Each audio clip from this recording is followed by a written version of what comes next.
Características y cuidados de los guacamayos Ararauna. Bueno chicos, pues aquí os he traído una parejita de araraunas para que veáis cómo se comporta esta especie cuando los tenemos como mascota. Y por eso os he querido traer dos pollitos, porque es la etapa ideal en la cual deben llegar a casa o en torno a la que deben llegar a casa. Aquí veis al macho, que es más pequeñito, que ahora mismo su edad es de 45 días, es un poco más confiado. Aquí lo tenéis, está emplumando, por eso lo veis que tiene este plumaje que todavía no le cubre por completo, sí el dorso ya lo ha cubierto y pues todo el pecho le tiene por cubrir.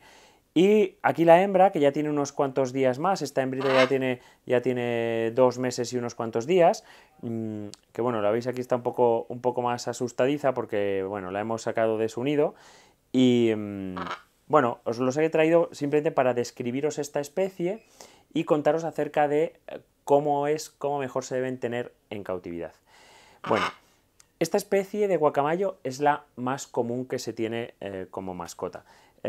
También vulgarmente se les conoce como guacamayo azul y amarillo o guacamayo azul y oro, que lo dicen en su nombre, en su traducción en inglés. Bueno, para tenerlos correctamente en cautividad, lo primero que tenéis que saber es cuál es su origen, para que podamos recrear en casa un hábitat lo más similar posible al que tienen cuando sus abuelos y tatarabuelos han estado en libertad, ¿no? El hábitat es tropical, ellos se distribuyen en norte y centro de Sudamérica, pues en países como Brasil, como Colombia, Venezuela, sobre todo el área de distribución de la cuenca del Amazonas. Habita en selvas tropicales, selvas lluviosas, por tanto una de las cosas más importantes que tenemos que hacer cuando los tenemos en cautividad es recrear esa humedad. Para tener esa humedad o le proporcionamos baño o les podemos poner humidificadores también. Existen aparatos que se pueden comprar en farmacias y bueno, también en tiendas de bricolaje que lo que hacen es crear una nube, crear más humedad en el hábitat donde están. Porque determinadas ciudades, como por ejemplo estamos grabando ahora en Madrid, y además en Madrid, en un pleno verano muy seco, pues la verdad que el calor, y en invierno además también con los radiadores, el calor hace que se reseque muchísimo el ambiente. Por tanto, estos humidificadores son muy importantes, humidificadores y aumentar con baños. Porque en Madrid la humedad relativa que hay siempre es muy baja, ronda, depende del día, pero entre un 30% normalmente, cuando ellos en su hábitat normal normalmente están en torno a un 80, un 90% de humedad relativa. Otra de las cosas importantes para tener araraunas en casa es que tengan exposición a la luz solar directa. Esto es muy importante en la mayoría de los loros que son tropicales. El sol es importantísimo, súper necesario para el metabolismo. De hecho, solo son capaces de utilizar el calcio que comen a través de la activación de la vitamina D3 y esto se hace con la luz ultravioleta del sol. A efectos prácticos es que necesitamos que les dé el sol. Imaginaos en estos hábitats tropicales donde realmente llueve y sale el sol muy intenso con una incidencia de luz ultravioleta brutal, necesitamos que les dé el sol muchísimo. Cuanto más mejor. Y en climas en los que o épocas en las que es favorable, siempre es muy bueno poderles sacar al exterior a que les dé el sol directo. Y digo directo porque no vale a través de cristales. El cristal filtra la luz ultravioleta del sol y hace que, aunque los animales se puedan calentar, no activen su vitamina D3. Y si no activan su vitamina D3, por mucho calcio que coman, realmente no van a poder utilizarlo.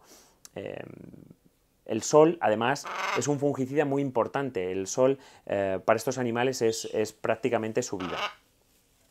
Bueno, y por último el capítulo de la alimentación, que es otro importantísimo para que tengáis estas aves correctamente.